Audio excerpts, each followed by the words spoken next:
Hare Krishna Bhagavat Maharaj. You look very beautiful there. Nice Kusum Sarovar picture behind you. So I want to thank everybody very much for taking part in this. I hope you're all tolerant with me. I'm not very expert. This is the first time I've tried to organize such a thing. I want to thank Amritesh Gaur Prabhu, who's co-hosting with me in case our connection drops, which it did like 3 times on me yesterday when I was Zooming. We have a new connection since then. So our program today, we just want to welcome everybody. This is the 25th uh, annual separation festival for our revered spiritual master, Sri Srimad Gauragovinda Swami Maharaj. It was 25 years ago on this day in Sridham Mayapur that Guru Maharaj left this world and from our external vision. And we're having this program. Someone asked me recently why we didn't have more God brothers speaking.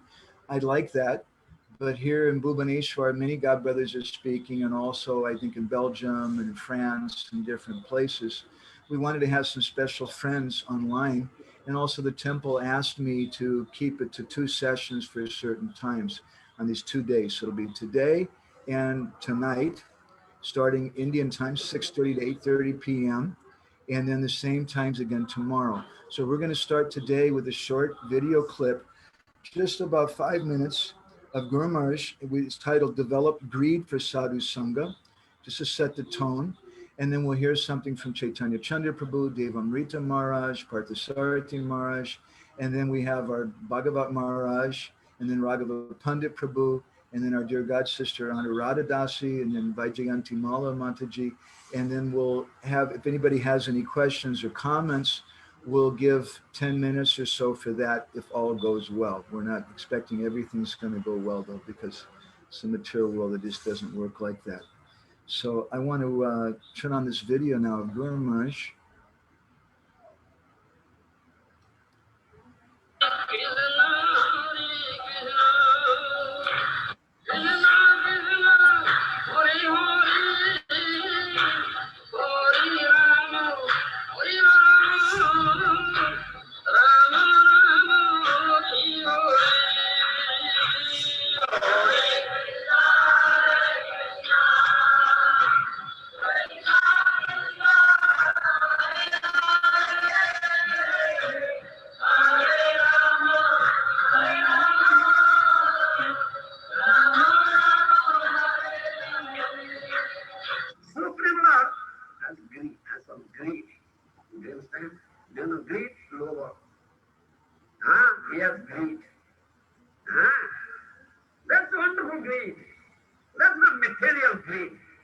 Ada kene apa kemadawan Anda terus sanggang ini Gurudev di Sumba.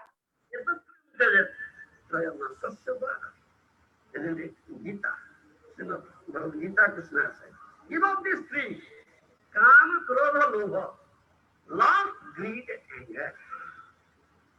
These are enemies. If you will capture three enemies, these three enemies, then they will drag you to the hell. They are door to the hell. But give up this thing. You understand? But greed of the Lord is there. Lord has greed. You understand? And this greed is also utilized in service of the Lord. You understand? Yes. You should utilize this greed for the service of the Lord. How can you utilize this greed for the service of the Lord? How can you? Utilize the greed, but material greed should be given up. But this greed should be utilized for Krishna service. How will it be utilized? Develop the sadhu sange Krishna katha ei matro jai. Sansara jinite ar kon vastu nai. Develop greed for sadhu sangha. And here Krishna katha. That is the greed to be developed. You understand? Sadhu sange Krishna katha ei matro jai. Sansara jinite ar kon vastu nai. One should develop this greed of sadhu sangha. How can I have sadhu sangha more and more, and here Krishna Katha nectar, Krishna Katha from his lips, more and more, then no satisfaction in it. You understand? No satisfaction or trupti. Because nectar, the more you take, the more you hanker after it. No satisfaction. You understand? And once you develop this greed, then you'll be able to conquer this Maya. So, no other thing is there. To conquer this illusory world or illusion. Only to have sadhu sangha and hear Krishna Katha, Nectarian Krishna Katha. Once you develop greed for it, you must be greedy enough. You understand? Yes, this is utilization greed, the service of Krishna. Krishna has greed, therefore we have greed. Supreme Lord has greed, therefore we have greed. But Krishna has something we have.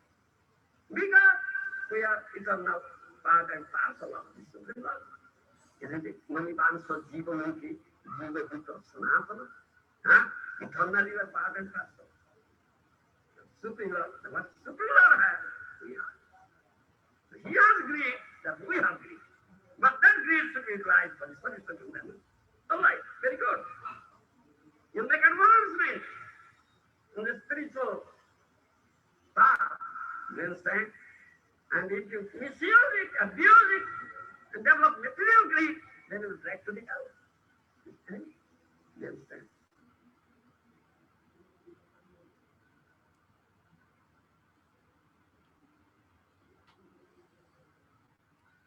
Hare Krishna. Srila Gurudev Ki Jai. So now I'd like to welcome, although he's not physically present or even online present, but I'd like to welcome Chaitanya Chandra Prabhu, who is a very senior godbrother. He was Guru Maharaj's personal servant on a number of occasions, especially when Guru Maharaj would go to Australia. And on the urging of many senior devotees and many of his godbrothers, some years ago, Chaitanya Chandra Prabhu started accepting disciples. So we'd like to hear something from Chaitanya Chandra Prabhu. So please give him your ear and your eye. Please accept our humble obeisances. All glories to Srila Gurudev, all glories to Srila Prabhupada Maharaj. We'd like to start off by thanking Madhavananda Prabhu for giving us this opportunity to speak something about our beloved spiritual master, Sri Srimad Gauranga Swami Maharaj. As an unqualified disciple of Gurudev, how can I speak about him, he who is a Sat Bhakta and very dear to Sri Krishna? We have so many desires within our heart. We are always looking for dharma, artha, kama, moksha. So, how can we speak about someone who is totally free from these four purusarthas? Gurudev, out of his causeless mercy, gave me the responsibility of managing the temple, Krishnavaram Temple, Bhubaneswar, and now also I am managing this Gadagiri Temple. During his physical presence, I was getting so many troubles from many directions, and sometimes I was not able to tolerate this situation.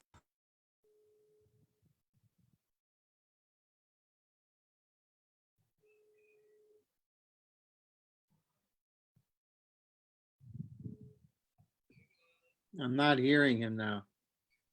Haribol. I'm also saying to you, you should tolerate and go. While listening to Gurudev's class, I came to learn that tolerance is one of the valuable ornament for a devotee engaging in sadhana bhakti, remaining in a temple or a bhatta. Apart from this, we also heard from Gurudev that whenever we are not able to tolerate, at time we should inquire whether our chanting is going on nicely or not. After hearing this, I was convinced that maybe my bhajan is not nice. Therefore, Krishna is arranging these types of situations for me to learn how to tolerate. But what about cooperate? Long time I was just thinking deeply about the word cooperate. What type of cooperation will I have to extend? And towards whom? This question was always bothering me. Many nights I was crying because of not being able to understand the real meaning of cooperate. Finally, by the mercy of Gurudev and Srila Prabhupada, we got the answer. In an article written by Srila Prabhupada, he mentions, Ekaki amar nahi paye bolo harinam sankirtani. Srila Prabhupada writes in that article, you devotees, you should help me. You should cooperate with me so I can preach Krishna consciousness nicely all over the world. After going through this article, I came to know what exactly Gurudev means about cooperate. By Gurudev and Gopal's arrangement, we found Gurudev's diary of 1973. In one of the diary entries from October, he mentions seeing a picture of Sriman Chaitanya Mahaprabhu in ecstasy out of love. Gurudev writes, "Oh Mahaprabhu, please shower your mercy on me so that I can develop love for Krishna and I may be able to distribute prema, ananda and santi all over the world." So now the question comes, whether I am really cooperating in my Gurudev's mission. If not, then what I am doing is simply non-cooperation. This type of non-cooperation with Gurudev will bring to many types of dangers, such as competitive mood and doing some type of activities which will never please Gurudev. So, then what will be my future? Gurudev picked me up from the hellish conditions of life. He wanted to give some taste by which I will never turn my face back. He spared so much of his spiritual blood for us with the hope that if at least one of his disciples can realize the goal of life, then his guruship will be successful. We have gone through Shastra and we can say that Gurudev has not totally departed or disappeared.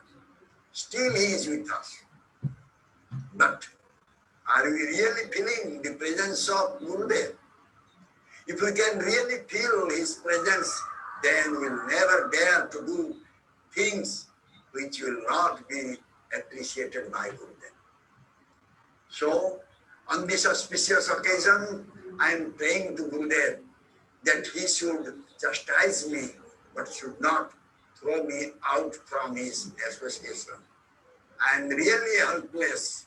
I need only mercy, and I will beg that mercy life after life, because without mercy, we cannot progress in our spiritual path at all. Gurudev is Antarjami. He knows our heart. Till now, we are still a very, very young child. Until now, we have not understood our responsibilities properly. So, we beg at the lotus feet of Gurudev to just take care of us. Jai Srila Gurudev Ki Jai. My pranams to Chaitanya Chandra Prabhu. I'm sorry he wasn't able to be with us live today, but he made that beautiful video. And I'd just like to offer a reflection or two before we go on to our next part of the program. Guru Maharaj used to tell us sometimes that when Srila Prabhupada came to Bhubaneswar in 1977 in February, that Prabhupada called him to his room, and Prabhupada pointed outside to all the devotees who were there. And Prabhupada told Guru Maharaj, he said, you should tolerate, cooperate. And that was something Guru Maharaj quite often commented on to us. And I was appreciating very much Chaitanya Chandra Prabhu's comments, because it's been a great difficulty for him. Being a temple president is not an easy thing, especially when you have a lot of people who are, you have foreigners and you have Deshi devotees, local devotees. They don't always understand each other. There's always politics. There's always some difficulties. And Chaitanya Chandra Prabhu managed to tolerate and cooperate. And I also appreciate very much his comment about how we can feel Guru Maharaj's presence through that cooperation with the Sankirtan movement. And if we're conscious of Guru Maharaj's presence, then we won't do any nonsense activities. I was very much appreciating that. So although he's not with us right now, I want to thank Chaitanya Chandra Prabhu very much for taking the time to give us such a wonderful offering. Now we'd like to turn to His Holiness Devamrita Maharaj. Just a little introduction to him. You may know him. He's a disciple of Srila Prabhupada. He's a well-known scholar. I think he has a PhD from Yale, as I recall. He's a well-known writer and speaker. And I didn't really know that Maharaj had much of a connection with our Guru Maharaj until a few years ago, when Naranjan Maharaj and Guru Prasad Maharaj and Devamrita Maharaj requested us to take them around in Jagannath Puri on some parikrama. And I was a little taken aback and very uncomfortable when they asked me to give all the talks. It just was strange. I'm a very young devotee. And so we did that for like a week. And then at the end of the program, they were all speaking. And then at that time, I could understand why they asked us to do that. And Devamrita, all three of them mentioned how Guru Maharaj had invited them to come to Bhubaneswar and spend time with him, but they all lamented they weren't able to do that.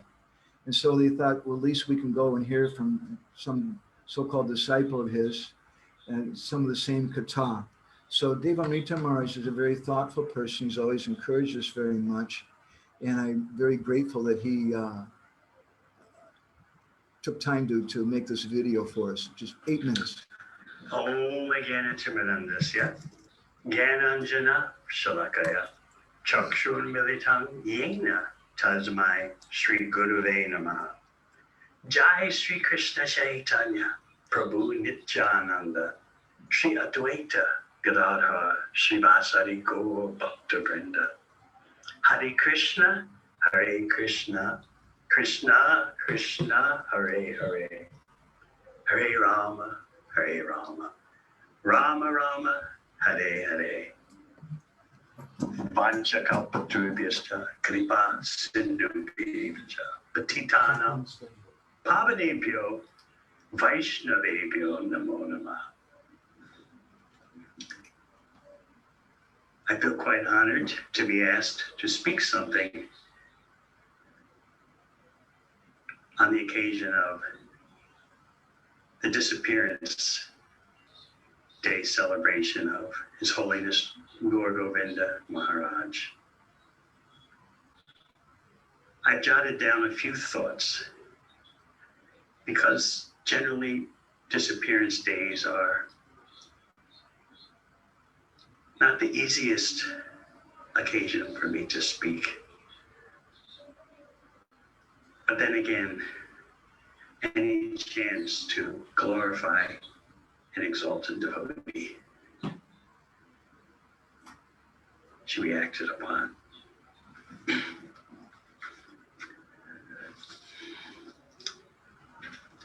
I missed out on the Vapu Association of His Holiness. I was never present in the same region where he frequented. Before his departure, however, I was blessed to be present in one of his classes given in the Mayapur temple. And all I can say is that this singular experience, I only heard one class. This singular experience was phenomenal. And then shortly thereafter, Krishna withdrew Maharaj's physical association. The sequence of events left me quite perplexed for some time. Why did I have this powerful experience? And then immediately after that, Maharaj left our physical presence. So I lacked the Bapu Sangha that so many of you experienced. My only recourse was Sangha through the Vani. For that precious facility of Vani Sangha, I'm grateful and indebted to his disciples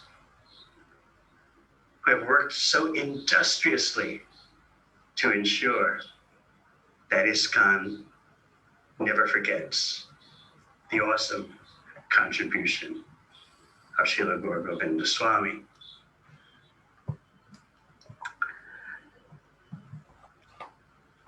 World famous publications like the Sri Krishna Katamrita magazine, now in email format as the Bindu, and books, exquisite books such as Mathura Meets Vrindavan, are an extraordinary boost to any devotee's life, and certainly to mine. In pondering the enormous ongoing contribution of His Holiness Gaur Govinda Maharaj, I'd like to present that he added emphasis on Krishna in the current setup of the International Society for Krishna Consciousness. Renewed emphasis on understanding Krishna and loving Krishna. He did this from within Prabhupada's institution as a loyal member and leader. From within Prabhupada's institution, he took the institution higher. And he did this by simply emphasizing Krishna Katha and the science of loving Krishna, demonstrating with his life the state of being immersed in thoughts of Krishna, remembrances of Krishna, describing Krishna and inspiring others to come higher in their spiritual life. So I like to say that he renewed and revived the Krishna factor in Krishna's society.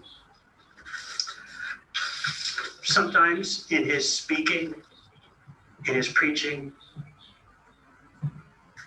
he had to push, prod, and even startle us out of our routine, out of our complacency, out of our mechanicalness. For that mercy, we should be eternally indebted. From within the ocean of ISKCON, he was a bhakti volcano, mercifully erupting with higher realizations. By his life and teachings. He raised the standard. He raised the bar for bhakti immersion. In conclusion, I thank his dedicated disciples for their holding high the banner of his Vani, the Vani of His Holiness Gaur Govinda Maharaj, so that as the years go by, our attachment for him intensifies. Our realization of his extraordinary contribution increases with each passing year. I thank you all very much for giving me this opportunity. My obeisances to you all. Hare Krishna. Hare Krishna. So again, although he's not present with us live, I want to thank Devamrita Maharaj very much for taking the time to share his thoughts with us. It's a little startling for me in some ways that Guru Maharaj is such a powerful person that even devotees who had very little association, as Devamrita Maharaj mentioned, he only heard one lecture. But I know Devamrita Maharaj, some years ago, he was asking us for several Guru Maharaj's books, and he was writing back to me about the books with great appreciation and thoughtfulness. And not only that, but he started sharing those books with other devotees. So I'm very grateful to him for his encouragement and for sharing this right now. Okay. And now I'd like to turn to Parthasarathi Maharaj, who is a disciple of Srila Prabhupada. Parthasarathi Maharaj's preaching has been mainly in Africa, and he pioneered the tent programs there. He made thousands of devotees in South Africa. He's a very amazing devotee, amazing preacher, but he's also a very deep individual. He spends about 2 hours a day.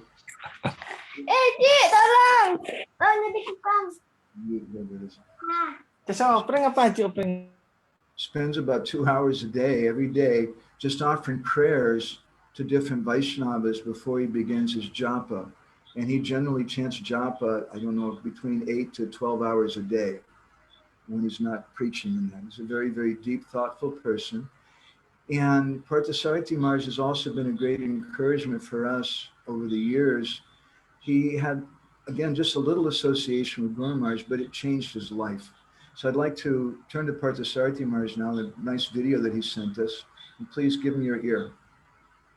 Tomorrow, Vishnu Gadaya Krishna Vishnu Shrimati Bhaktivedanta Swami Namaste Saraswati Gauravani Bachani Nevasesha Sanivadi Praskachati Namaram Vishnu Gadaya Krishna Vishnu Vitali Shrimati Srila Gurudev Mahachatinam. I've been asked, requested by Madhavananda Prabhu, my dear friend, to speak some words on Srila Gurudev Maharaj. I feel very honored. Daily I pray to Srila Gurudev Maharaj. He is my Siksha Guru. He was my god brother, but far more advanced than myself. I also repeat this prayer.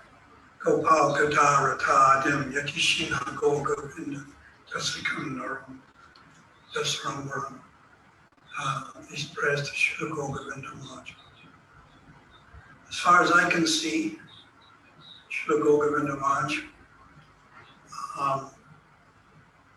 is, and I say is because he still exists, the most advanced, spiritually advanced disciple of Srila Prabhupada.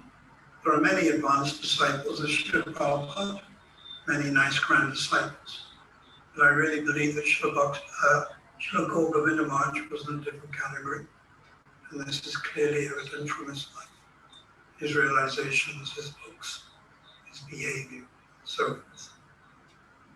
The main characteristic that enlivens me about Srila Gurudev Maharaj is that although he was so spiritually advanced, and I understand actually he was on Baba Bhakti, actually I think he's a Jivan Mukta Mahapurush and an eternal associate of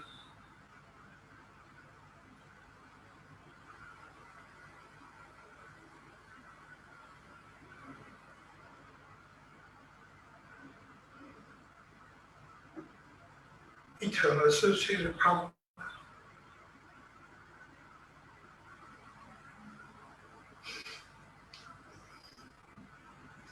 And he associated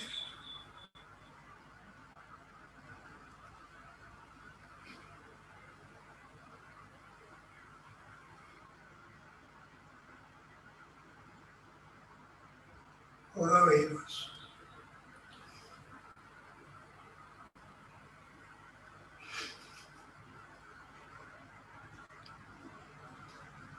misunderstood, wasn't properly recognized, minimized.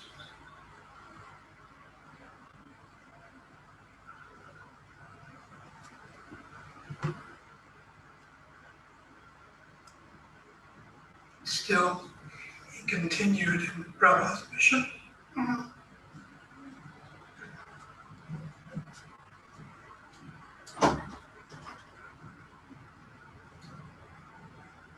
And this is his main thing, the whole reason why I pray to him, because although so advanced and clearly out of our league,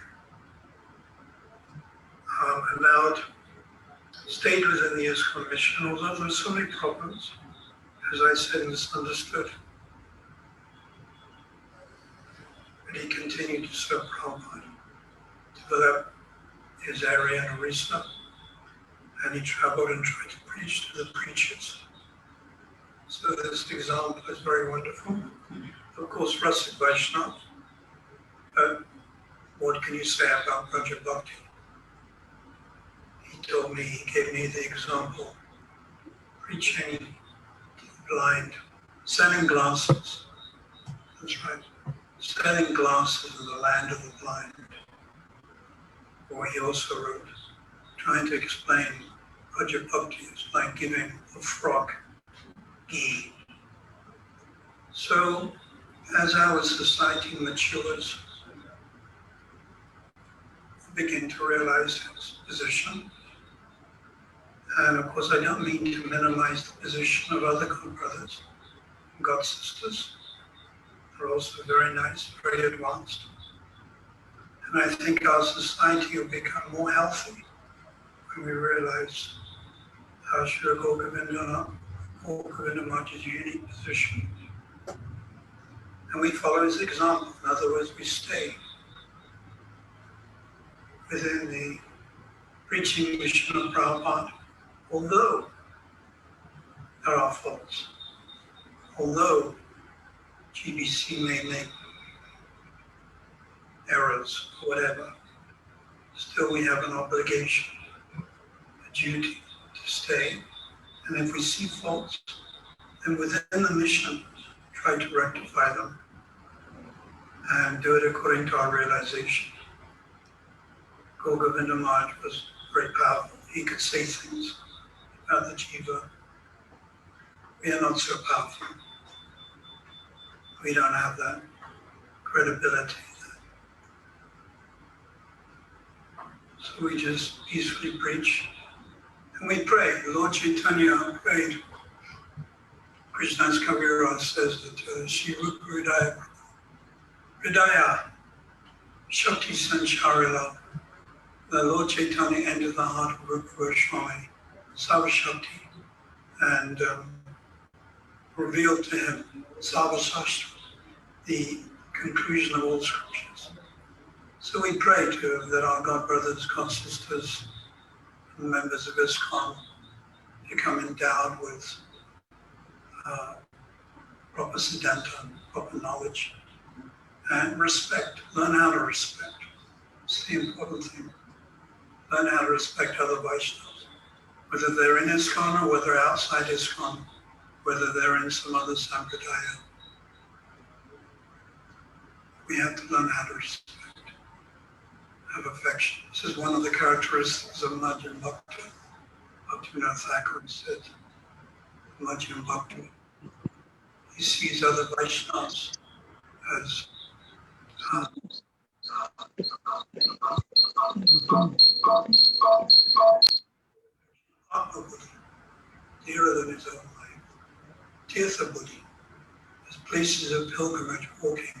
Ashabudi worship. Bhaktivinoda Thakur described this in chapter 8 of Jayavadana. So we have to learn how to respect the Vaishnavas. They may have different opinions. It's all right. They will serve according to their realizations. But of course, Srila Govinda Maharaj was in a different category, and he had that power and that potency to speak out, which he did. So we honor him for that, and for his allegiance to Prabhupada's personal preaching mission. Srila Govinda Maharaj ki jai. Go Premanandi. Wow. So again, I'd like to thank Parthasarathi Maharaj, although he wasn't online with us, but he shared this video. Guru Maharaj used to speak sometimes about the Sat Prema Hridaya Darpana, and how Krishna, if he wants to see himself, he can only be seen in the heart of love of the devotee. So I think in a similar way that we can meet our Guru Maharaj to the hearts of many different Vaishnavas, and what we'll find there will always be a little bit different, because the heart of the Vaishnavas is all a little different. I'd like to now ask one of my god uncles, is also an old friend, His Holiness Bhagavat Maharaj, B.V. Bhagavat Maharaj, if he could say something. Let me just say a few words of introduction to Bhagavat Maharaj. Many of you may already know him. If you don't, you should find out about him. He's a wonderful preacher. And he goes way, way back. He's a very senior disciple of Srila Prabhupada. And he traveled in India some with Prabhupada. Prabhupada told him to stay here in Bhubaneswar with our Guru Maharaj and be a co-president, co-temple president.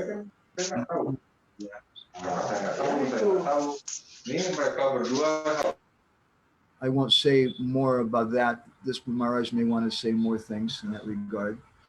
But I will all just also add that I had the good fortune to be with Guru Maharaj on a few occasions, once in Atlanta, Georgia, and another occasion in Florida, in Alachua, when he met with Bhagavat Maharaj. And I could see it was a meeting of two hearts, a meeting of two good friends. Guru Maharaj considered him very close and loving. And thank you so much, Maharaj. I very much appreciate you with us today. Let's see here. So please share something with us, Maharaj. Om Jnana Timirandasya Gananjana Salakaya Chaksuran Militan Yena Tasmai Sri Gurave Namaha. Sri Chaitanya Manubhistam Stavitan Yena Bhutale Swayam Rupam Karamaya Dadanti Swapadanti.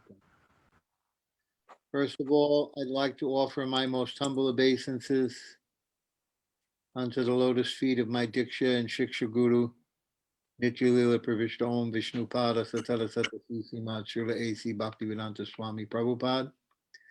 Then unto the lotus feet of my Shiksha and Sannyas Guru, Nityalila Pravishta Om Vishnupada Satala Satasisi Mat Srila Bhaktivedanta Narayan Goswami Maharaj. And then offer my most humble obeisances at the lotus feet of my first Shiksha Guru, my dear Priya Bandhu, a bosom friend, Nityalila Pravishta Om Vishnupada Satara Satasisi Mad Srila Gaur Govinda Goswami Maharaj. And I want to offer my obeisances to all the Vaishnavas and Vaishnavis who are present here today. My Dandavat pranams to one and all. So it is a great honor for me. Thank you so much, Madhavananda, for taking so much trouble to organize this preaching program so that we could all share the glories of Srila Gaur Govinda Maharaj with each other on this 25th anniversary of his disappearance, which, you know, Srila Prabhupada used to say, and all the acharyas in our Gaudiya Vaishnava. Haribol. Di kene di Zoom je ni ada kene. Di Zoom je ni ada glorifikasi. Mute her, please. Okay. So, all the acharyas in our line they talk about how both the appearance and disappearance days are causes for celebration on some level. And it certainly doesn't feel like that sometimes to us, those who are very close to and had dear and intimate relationships. And certainly for me, when I heard that Srila Gauragovinda Maharaj was leaving, or that he had left, it was very heartbreaking for me. So he was a Vaikuntha man from the beginning. I remember Srila Prabhupada at one point that he was a pure devotee from birth. We saw that he was born into a special line. Srila Prabhupada used to talk about a special birth, how he was very fortunate. Prabhupada would say how he was very fortunate to take a special birth in a family of great exalted Vaishnavas. His father was in a Gaudiya Vaishnav Parivar line, and how Srila Saraswati Thakur also was born into a great Vaishnav family. And so Srila Gauragovinda Maharaj, the same. He was born into a great Vaishnav family. His parents were both involved in the Kirtan movement. They're connected to the temple that was in Jagannathpur, the Krishna temple that was there, Gopal Jew, that was very dear to Srila Gauragovinda Maharaj. And they were initiated into the lineage from Raghuనంdan Thakur and Shamananda. So they were all, he was born into a great Vaishnav family. He talked about how he heard Srimad Bhagavatam every day of his life until he was very, until he left there. He heard it in the village. His father used to recite it every day, the Jagannath Bhagavat. And so he had heard Srimad Bhagavatam daily as a youth, and it had a profound effect on him. He had a great attachment to Krishna. This is a special birth, being born to Vaishnavas who do the kirtans of Narottam Das Thakur and hearing the Srimad Bhagavatam on a daily basis. This is not an ordinary birth. This is the birth of a pure devotee. This is a birth of a very greatly advanced devotee. So we can see right from the beginning, Srila Gauragovinda Maharaj had a very auspicious birth. He had a very auspicious upbringing, and that was just fitting for someone who was such a great soul as himself.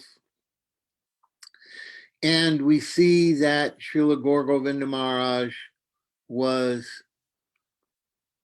very dedicated to both Gaur and Gopal, which is the name that he took when he left his family, go in search of his initiating guru.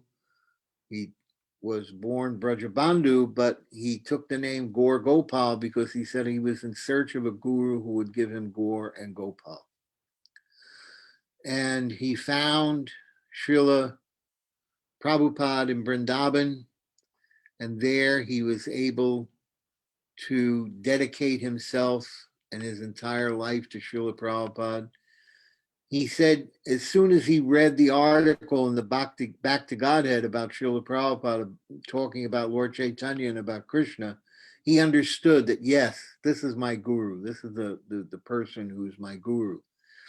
And he said later that was confirmed when he got into the room and was talking with Srila Prabhupada, and Srila Prabhupada told him, I will give you sannyas, and you will go back to Orissa and you will make your own men.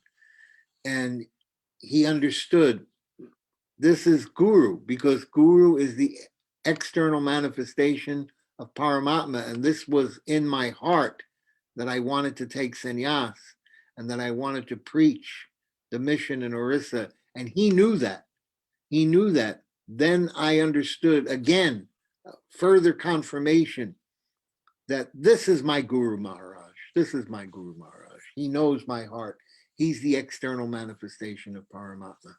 Now I am ready to completely surrender at the lotus feet of my Guru Maharaj.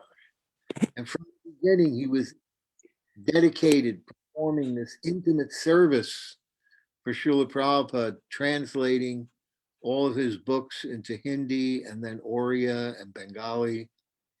He was a brilliant scholar who knew 5 languages, and he was able to preach the mission of Mahaprabhu in all of those languages with great talent. And he attracted so many people all over the world. Why? Because he did something that Srila Prabhupada repeatedly said. I was just reading an article today, a conversation, not an article. In the conversation, the devotee was praising Srila Prabhupada. Often we would do that. We would glorify Srila Prabhupada and tell him how glorious he was, what a great personality he was. And they were glorifying him and saying, we think that you are more than Paramahansa. And he said, no, I am not. I am not even a devotee. I'm lower than you. I'm lower than the lowest. And then Srila Prabhupada was saying, my only qualification is that I took the order of my Guru Maharaj and I followed it against all odds, against all obstacles, no matter how difficult it was. I continued to devote myself to executing the order of my Guru Maharaj. And because I surrendered at the feet of my Guru and tried to fulfill the order which he gave me, and because I taught the message that he gave me the way he gave it to me, I didn't change anything. Prabhupada used to say over and over again, I didn't change the message. I just delivered the message as it is. As my Guru Maharaj gave it to me, I delivered it. So Srila Gaur Govinda Maharaj exemplified all of these qualities of Srila Prabhupada. He stayed there in that mud hut for his entire devotional life. He sacrificed everything. He lived in conditions that no one else could live in. He was completely and totally devoted to the order of his Guru Maharaj to build that temple there, to make sure that that temple was constructed and that it fulfilled the orders of Srila Prabhupada. He was totally dedicated to translating those books and translating them as accurately as possible. He went through so many different difficulties trying to make sure that very carefully the message that Srila Prabhupada was giving in his books in English, that Srila Gaur Govinda Maharaj was repeating that message in the Orisan language as Srila Prabhupada gave it to him. So he followed in Srila Prabhupada's footsteps in that he took a very auspicious birth. He grew up in Vaishnava association. He sought out a pure devotee guru. He surrendered to that guru and he fulfilled the order of the guru against all obstacles and difficulties. And he delivered the message of the guru as the guru gave it to him. And this, every single qualification that ornamented Srila Prabhupada's transcendental personality, ornamented the transcendental personality of Srila Gaur Govinda Maharaj. And this is why he was such an exalted devotee, such an extraordinary personality. So we are very fortunate today that we can hear about the glories of Srila Gaur Govinda Maharaj. He also did something very special. With all due deference to Devamrita Swami, Srila Gaur Govinda Maharaj helped us to understand not just Krishna, but Krishna's Shakti, his eternal consort, Srimati Radhika. Srila Gaur Govinda Maharaj introduced us to the understanding that it was Radhika that is the supreme, that Radhika was the greatest personality, and that that Mahaprabhu came to find the mood of Radhika. It was Srila Gaur Govinda Maharaj who took those parts of Chaitanya Charitamrita that Srila Prabhupada gave us and cast a light on them and brilliantly showed us with great devotion and great transcendental knowledge in a very scholarly manner how Srimati Radhika was the most important personality. He made a great contribution to the ISKCON movement by helping us to understand the importance of Srimati Radhika by quoting those verses and those purports and those commentaries that Srila Prabhupada left us, explaining about those things and then expanding upon that with his own transcendental realization and singing, Kotai go prema moi, Radhe Radhe, Kotai go prema moi, Radhe Radhe, Radhe Radhe go jai, Radhe Radhe, Radhe Radhe go jai, Radhe Radhe, and shouting very loudly, Krishna is going here, to this place, to Govardhan, to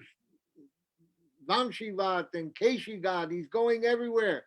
Oh Radhe, please come and show me your transcendental form, or I will lose my life. My life air will be gone.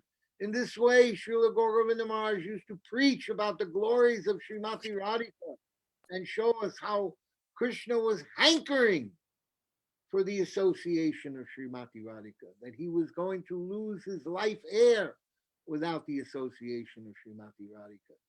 This special gift was one of the great things that Srila Gaur Govinda Maharaj gave us, this special information, this special knowledge, taking all of that information from Chaitanya Charitamrita that Srila Prabhupada gave us, and then putting it out there in the open, casting a bright light on it, bright like the sun, with his transcendental effulgence and his transcendental knowledge, and brilliantly shining forth.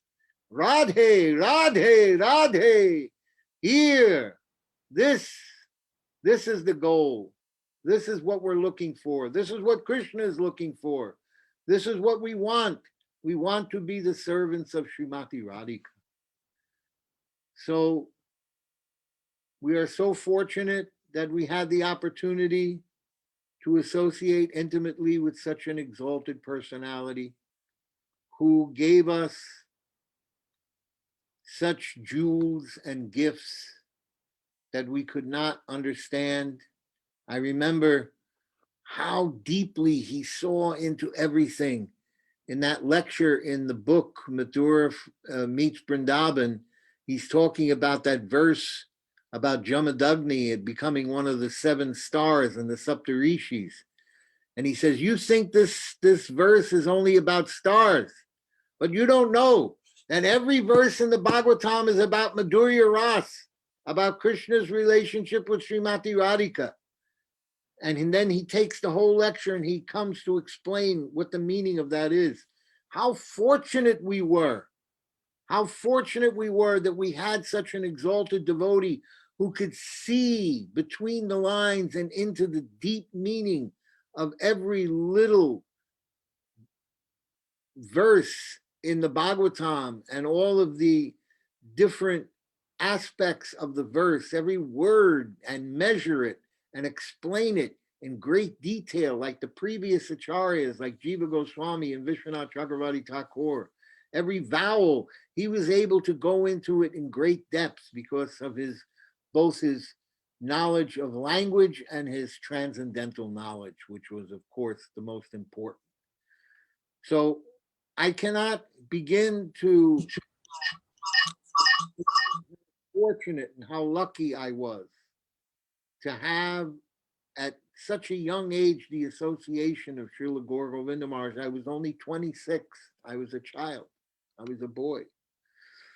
But having that association with him, living with him in the mud hut, having him read to me from Hari Bhakti Vilas, from Bhakti Rasamrita Sindhu, from Gaura Ganadesha Dipika, Radhakrishna Ganadesha Dipika, and all these different scriptures, and explaining them to me in English after reading them to me in the original languages, and helping me to understand the depth of the Gaudiya Vaishnava Siddhanta. My fortune is unlimited by his association. So on this day, I want to offer my most humble obeisances at the lotus feet of my Shiksha Guru, my dear Priya Bandhu, my close, dear friend. I miss you so much. Thank you for all your mercy. Thank you for all your love. I pray that I could even become even one speck of dust on your lotus feet. Srila Gaura Govinda Goswami Maharaj Ki Jai. Srila Gaura Govinda Goswami Maharaj Ki Jai. Srila Gaura Govinda Goswami Maharaj Ki Jai. Bhagavat Maharaj, thank you very much for showing us a very intimate part of your heart. And it's very, very wonderful. I'm really touched that you were speaking about from Mathura meets Vrindavan and how Nanda Maharaj is Premanda. He's blind because of Prem. And although Uddhava is coming and trying to give him the light of Gyan, it doesn't work because he doesn't work with him. Thank you very much for sharing some of your experiences. And for those of you who don't know Bhagavat Maharaj so well, he's on Facebook. He gives regular classes. He's in Dallas right now, enjoying the warm weather, I've heard. I'm in Sorry? Houston. And he also, if you want to read some of his memories of our Guru Maharaj, Maharaj allowed us to interview him some years back, and we printed those memories in the book, When Good Fortune Arises. So thank you so much for being with us today, Maharaj. It really means a lot to me. I know it's very late where you're at. Thank you.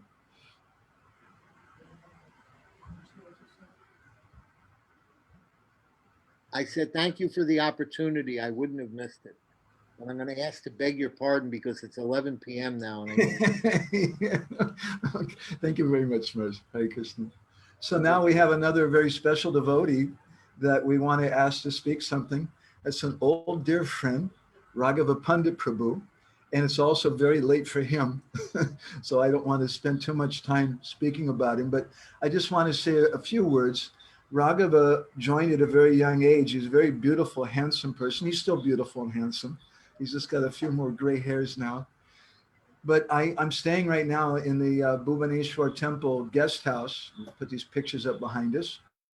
And I'm just a couple rooms away from where Raghava used to do his work. And he was the first person to start transcribing and making books of Guru Maharaj. And he made 4 or 5 different books, including the most famous, Embankment of Separation. And I saw his very intimate relationship with Guru Maharaj. And I saw how he was ready to do anything for Guru Maharaj. He was going to a place we know as hell. The other word for it is Singapore. And there he was going out and collecting and staying in a terrible, terrible place for the temple. And he contributed so much to this temple. And I think also you helped, you and Gokul, I think you paid for Guru Maharaj's car. Is that right, Raghava? Yeah. The car is still here today. They're looking at it. They have like a special little like temple they made just for that car. So when I'm looking at that, I was remembering you and all the devotees here. Thank you so much for being with us today, Prabhuji. I'll stop. Please share a few words with us about Guru Maharaj. Oh, thank you very much. Well, it's a real honor to be here and have an opportunity to share, a couple of thoughts and to hear about our Guru Maharaj. Panchakalpatrubhisya kripasinubhya vistapatitanam pavanebhyo vaishnavebhyo namo namah. Om Jnana Timarandasya Jnananjana Salakaya Chaksurunamilitam Yena Tasmai Sri Gurave Namaha. Namo Om Vishnu Padaya Krishna Pristaya Bhutale Srimati Gaura Govinda Goswami Niti Namine. Before I start, I would like to give my Puspanjali to and Dandavat pranams at the lotus feet of my beloved Gurudev Srila Gurudev Maharaj, and also to the lotus feet of my beloved Shiksha Gurudev Srila Bhaktivedanta Narayan Goswami Maharaj, and my equal Sastanga Dandavat pranams at the lotus feet of Srila Prabhupada A.C. Bhaktivedanta Swami, Srila Prabhupada, and also at the lotus feet of Srila Bhakti Pragyana Keshav Goswami Maharaj, whose Vyasa Puja, his appearance day, we're celebrating today or perhaps tomorrow. It's a very interesting connection and very important connection with our Srila Prabhupada. And so I want to honor those great personalities who have paved the way for us to come into contact with the beautiful path of that Lord Chaitanya Mahaprabhu has made available for us through the chanting of the Hare Krishna Maha Mantra. And that's how I got to know all of you as well. I don't know if we would have met in any other circumstances other than the circumstances that we were given. So I'm extremely grateful for that. On this day, and I wrote down a couple of notes. It's a short period of time that we're trying to jam in as much as we can for the pleasure of the Vaishnavas, for the pleasure of my Gurudev, for the pleasure of our Guru Parampara. And my Dandavat pranams also to you, Bhagavat Maharaj. Thank you so much for being here, and to all the devotees that are here, Vaishnavas and Vaishnavis, and to Madhavananda Prabhu and others for making this available and making this possible. I know how stressful it can be to organize online events, etc., and so forth. So, but I wanted to just think on this, day of the disappearance of our, dear Srila Gurudev, who is the Gaura Priyajana, who is a very dear devotee of Gauranga Mahaprabhu, and who has given up this material existence to join his beloved Gopal in his seva. And it gives us an opportunity to remember, to speak about, and to hear about his wonderful qualities, his legacy, his achievements, his qualities, his characteristics and ornaments, which is really for our purification, for our benefit, that we should hear about and speak about the wonderful Vaishnavas. The Vaishnavas are our life and soul. I saw the Madhukar Prabhu shared a wonderful verse from one of the songs of Srila Narottam Das Thakur, Vaishnavare Paradhuli, Tahe Mora Snana Keli, Tarpan Mora Vaishnavare Nam, that my bath is in the dust of the lotus feet of the Vaishnavas, and my satiation, my fulfillment is in the names of the Vaishnavas. The Vaishnavas are Punya Sloka. They are as good as, to speak about the Vaishnavas is as good as speaking about Krishna. The name of the Vaishnavas are as good as the name of Krishna. So it's a very unique opportunity that we're given. We're aspiring Vaishnavas, we're devotees, we're trying our best to come up to the levels that are being described and prescribed for us by our Guru Varga. And so we are very fortunate. Like, how many people have this kind of opportunity in this world? People are confused, people are frustrated, people are desperate, people are ignorant, people are in illusion, and here we are being welcomed into this wonderful movement of Lord Chaitanya Mahaprabhu. So that always fills my heart with immense gratitude and appreciation. That is not a given. That is not a given. There's nothing that we did. This is all given to us. It's all made available to us. And so I always wonder, and I'm always surprised in how amazing it is to be given such an opportunity. So I'm very grateful for that. On this day, and I think the video that Madhavananda shared with us, that the Guru is always present, or I forget the exact title, or there wasn't the Greek for Sadhu Sangha, I forget, sorry, I'm mixing it up now. But in any case, they're both wonderful topics. But on the disappearance day of our Guru Maharaj's Gurudev, Srila Prabhupada Ji Maharaj, he would always say that he could never utter the Nitya Lila. He could never say that his Gurudev had actually departed and gone away and disappeared. He says, because my Gurudev is always here. He's always in my vision. I can never say Nitya Lila, because that is not fact. For him, he's seeing his Gurudev how his Gurudev, and we should also adopt that same mood, how our Gurudev is still here to teach us, myself and all others, in the path of bhakti, and to inspire us that he is right here among us. So this is not some like concept, but this is really a vision that we must develop, that we must adopt, that we must learn from our Guru Varga. How have they continued to serve their Guru Varga in their, you know, sort of mortal absence, right? So this is a great inspiration. So we have to adopt this mood, how he's still nourishing us, his sons, his daughters, his disciples, and not only his direct disciples, but he is still nourishing any Vaishnava, anyone who's crying in from the core of their hearts, to crying out to Krishna, to Srila Prabhupada, to our Guru Varga for guidance, for inspiration, for bhakti support. And he is there for them. He will appear before them. And we're getting messages almost daily from people that are hearing about Guru Maharaj for the first time ever. They're young devotees or some older devotees. And they're asking about Guru Maharaj and where can I find more information? And it's amazing. It's amazing the impact, like 25 years after the disappearance of our Guru Maharaj from our mortal vision, that people are still finding so much inspiration. And where has he been? And how come we don't know about him? And so it's a really wonderful effect that the devotee of Krishna has.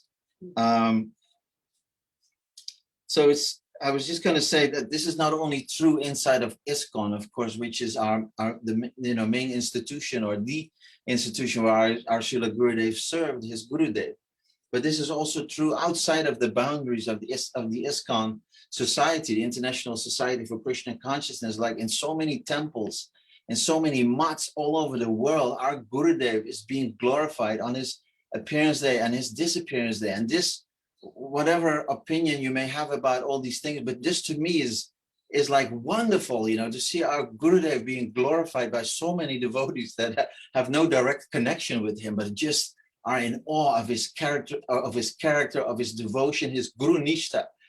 They are, finding inspiration from his teachings, from his lectures, his books, his tapes, his videos, like whomever is helping to distribute and to continue the distribution and the availability of his shiksha, of his life teachings is our friend, no matter what, I don't care even what clothes you wear or what, whatever you like, this to me is the only thing. Like Madhukar Prabhu this morning was saying something very, very beautiful, that even a dog that has served our Gurudev or has been in the association is worthy of our respect. What to speak of those who have with intention and with surrender, tried their best to render some service to the lotus feet of our Gurudev.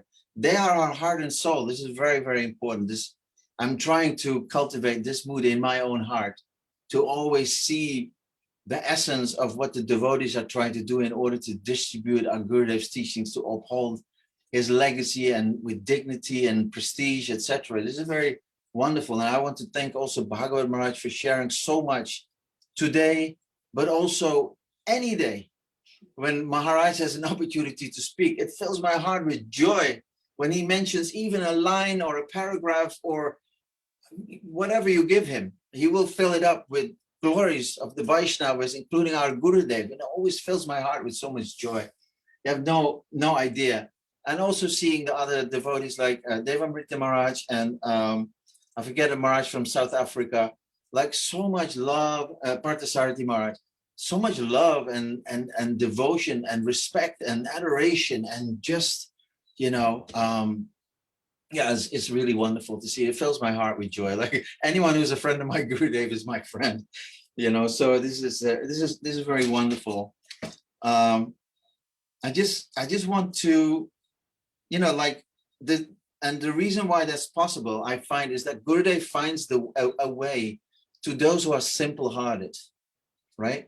I always remember this as a key slogan. I should have this a big tattoo on my somewhere that says simplicity is Vaishnavism, because Gurudev would always drive this point home so strongly, like uncomplicate yourself.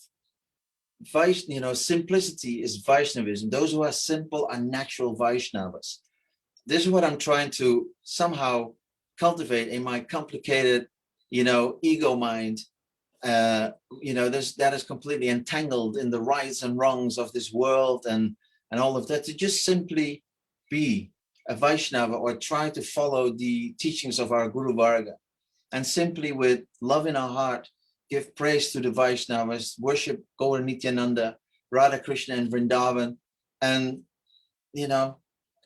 chant Harinam, take Harinam, serve Harinam, and try to keep my life simple. It's not up to me to solve all the problems of the world, of the GBC, of this thing, of that thing. Like, it's not my responsibility to solve all these problems. So why would I go there and try to somehow or other, become the savior of the story? That's not my job. My job, I think, I feel, I hope I got this right, is to just, cultivate simplicity in my heart and become a Vaishnav, maybe in some future life. I'm hopeful. I don't know. My Gurudev is so powerful. That's my only hope. I have no hope based on my own strengths or my own abilities, but I know my Gurudev is very powerful. He's a magician. And he comes in a line of magicians, by the way. If I may, I don't know how many minutes I have left, but I'd like to share a short story about how I met Srila Gurudev, because somehow independent me, I've been to India, I spent some time at the VIHE, and I got some inspiration about Krishna Bhakti and Krishna consciousness. I thought it was wonderful. When I came back to Holland, my landlord had given up my apartment, so I had to somehow Krishna forced me to move into the temple, which was then closing down in Amsterdam. So he forced me all the way in the rural area of Rotterdam. There's no way for me to escape as a young man, trying to get a little fix of whatever sense gratification. So here I am stuck in the middle of Rotterdam, not a bad place to be stuck. And I was invited, had to whatever, enroll into the Bhakta program, which was then being led by Maitreya Rishi, who later became Mahesh Pandit.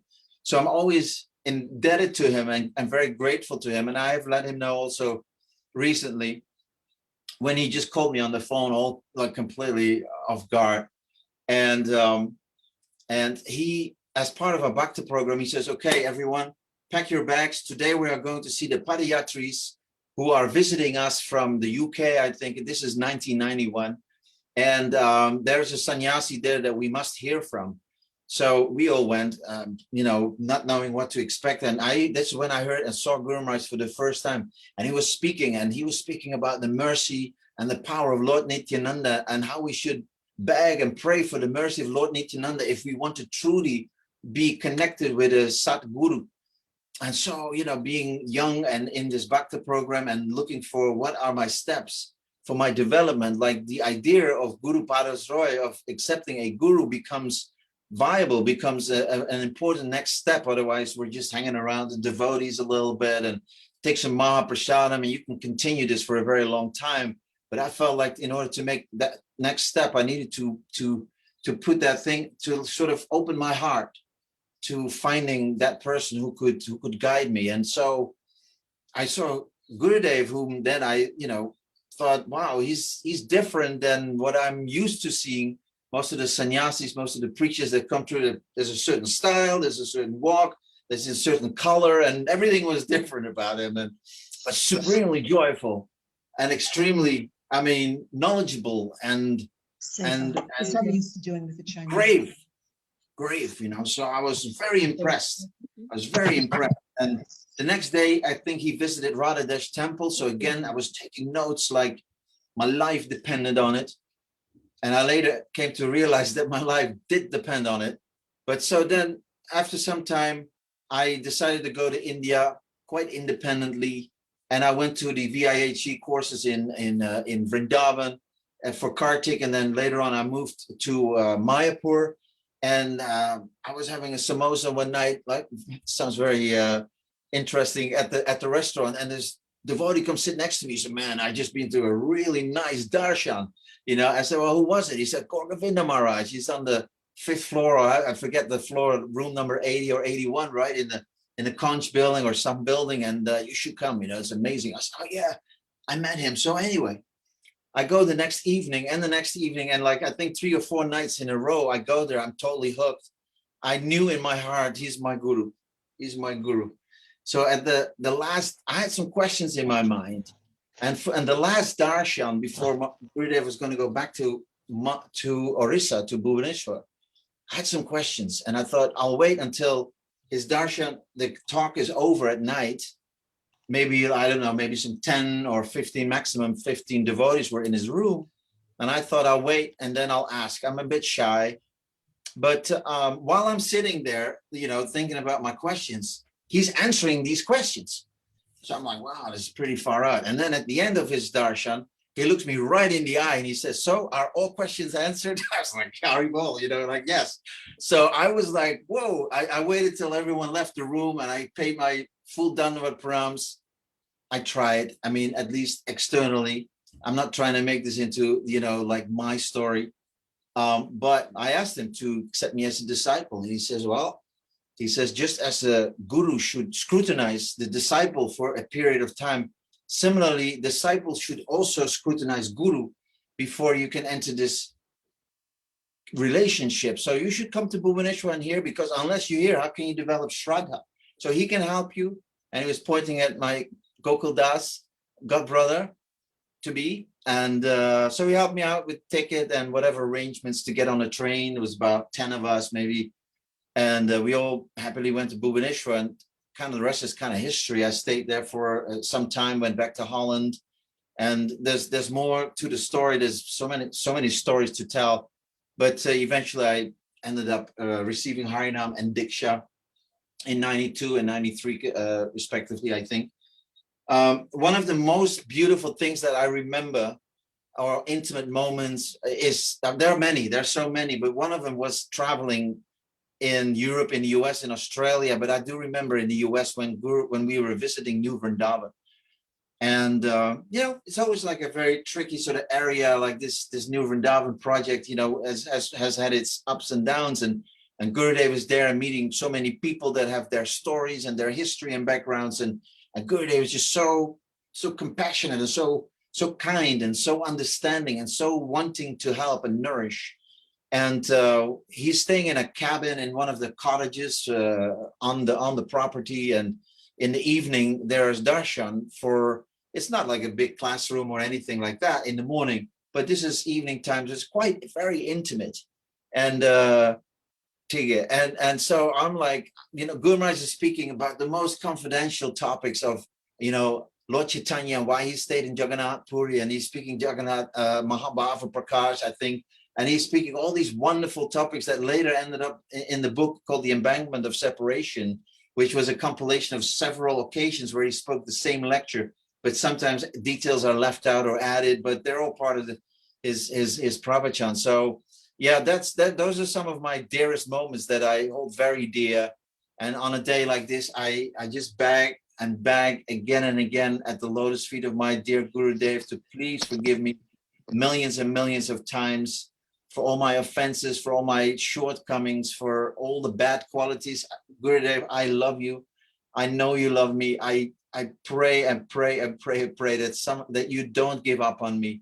I'm so grateful for your continued nourishment and looking after me through so many wonderful Vaishnavas, my godbrothers and friends, sisters, and in so many ways. So I'm always grateful. So thank you very much. Thank you to the organizers for allowing me to speak a little bit. Please forgive any shortcomings or offenses. This all on me. If anything good came out, this all Gurudev's glory. Srila Gurudev ki jai, Srila Prabhupada ki jai, Nitai Gaur Premanande, Panchakalpatrubhisya Kripa Sindhabhyevacha Patitanam Pavanebhyo Vaishnavibhyo Namo Namaha. Thank you very much. Thank you very much, Raghav. I really appreciate it. I know you're staying up late and he has to get up early the next morning. For those of you who don't know, he has a what do you call it? I don't know, a sanctuary for animals, for horses and dogs and cows and so many different personalities there in Connecticut. And he's got to get up early in the morning and take care of all of them. I hadn't heard. Well, I don't have it. I don't own it. I get to hang out here with the animals. Right. That's what we do with his bodies, right? We also do. Yeah. So thank you very. I hadn't heard this story before, how you came to Guru Maharaj and the Padayatra and Mahesh Pandit and all that. Another thing I really liked was the story about how Guru Maharaj told Gokul to make arrangements for you. And it reminded me, I don't want to tell my story, but just a couple quick things. On one occasion, Guru Maharaj told Gokul, you make arrangements for Madhavananda to go to Singapore. And so that's when we went. We were doing paintings there. And then when Guru Maharaj came to Bali, everybody left to go to Bali and left me alone because I didn't have money. And like a day after, Gokul phones me up and he said, Guru Maharaj told me to call you. Guru Maharaj said that I should bring you to Bali. So that's what a sweet relationship Gokul has with Guru Maharaj. I know. He's like a transcendental mediator, like the middleman. Thank you very much for sharing that, my dear brother. So now we have our next speaker, very special personality, and that's our dear God sister Anuradha. She deserves one of those badges. I don't know, like what do you call it, the Purple Heart at least, because she raised single-handedly 6 children, and not just any kind of children, but they were Australian children. Double trouble. And she did that in this most conservative place in the whole world, in Orissa, and at the same time serving Guru Maharaj. And I don't even think she lost her sanity. I don't know how that worked. Anybody else would go completely crazy. And she's so dedicated to Guru Maharaj. Thank you for being with us, Anuradha. Hare Krishna. Hare Krishna. Can everybody hear me? Is it going okay? Yes. I'm sorry. This is my very first experience with a Zoom meeting, and it's really touching. I'm just overwhelmed to just see everybody. And I thank you, sincerely for arranging this and for everybody to be there. Please be patient with me because I haven't done this before. So I've actually written something. So I'll try and read it out. It's so heart-churning, always glorifying Gurudev on his disappearance day. So please bear with me. It is 25 years since our beloved Gurudev so suddenly left this world. It has been stated and shown that he was a Vaishnava from birth. He never engaged in sinful activities or as an Avaishnava in his entire life. And astrologers said that he came directly from the Lord's abode, a Nityasiddha devotee.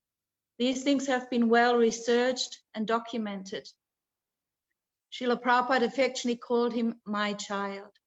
Srila Gaura Govinda Swami perfectly represented the teachings of our Guru Parampara, expertly establishing Tattva Siddhanta according to our Gaudiya Acharyas, and therefore he's a great Mahajan, a Tattva Acharya.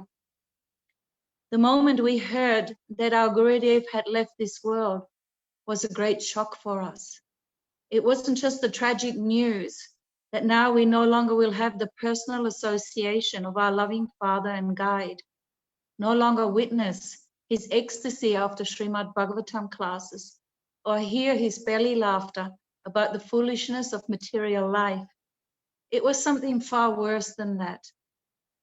On the one hand, we were happy that surely now he's again reunited with Sri Sri Radhesham in their eternal Leela. But on the other, it appeared to be a confirmation of Gurudev's hurting heart. For us disciples, that has been the hardest issue to cope and deal with. Gurudev didn't die of a disease or an accident.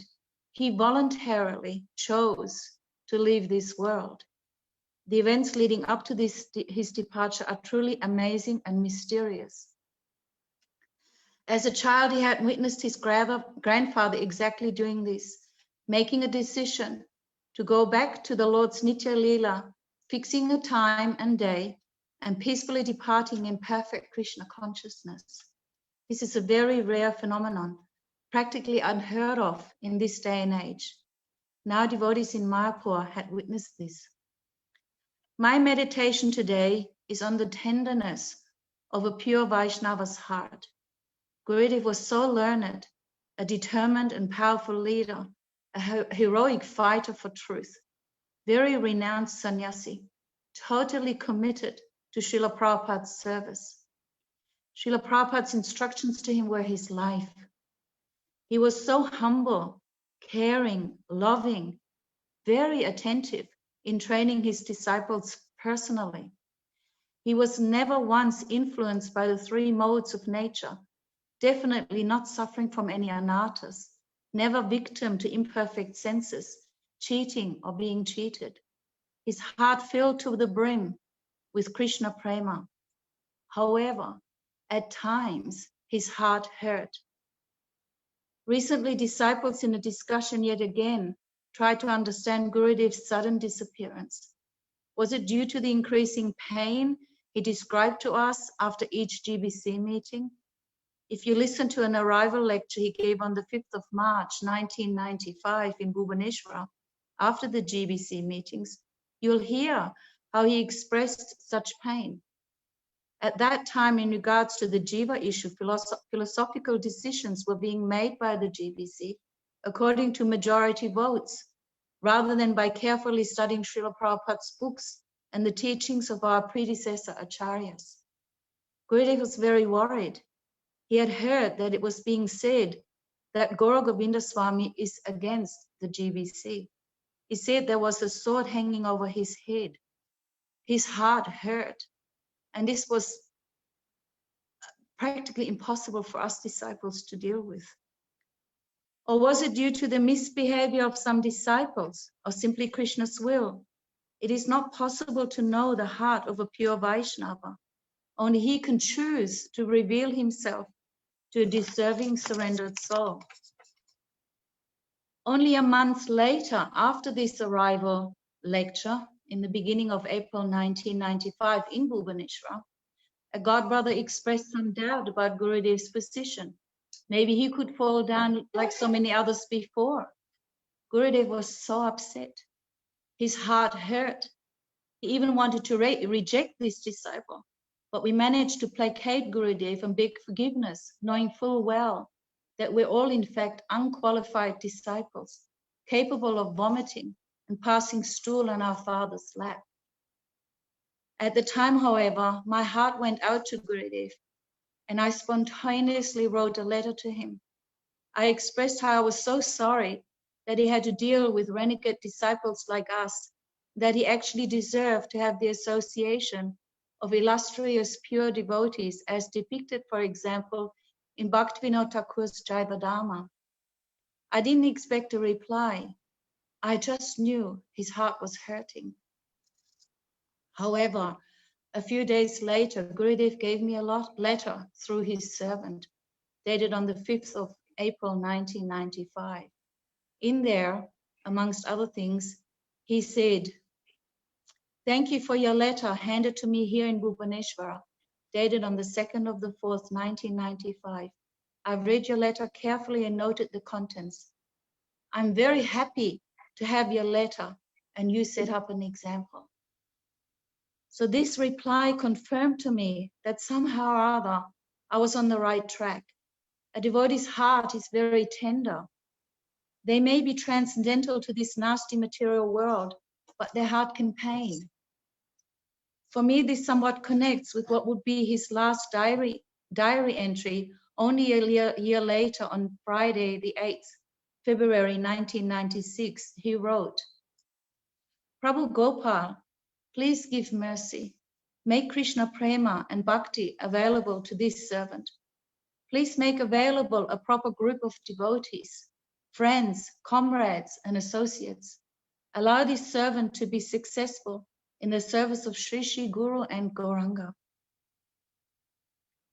And 25 years later, we still ponder on his sudden disappearance.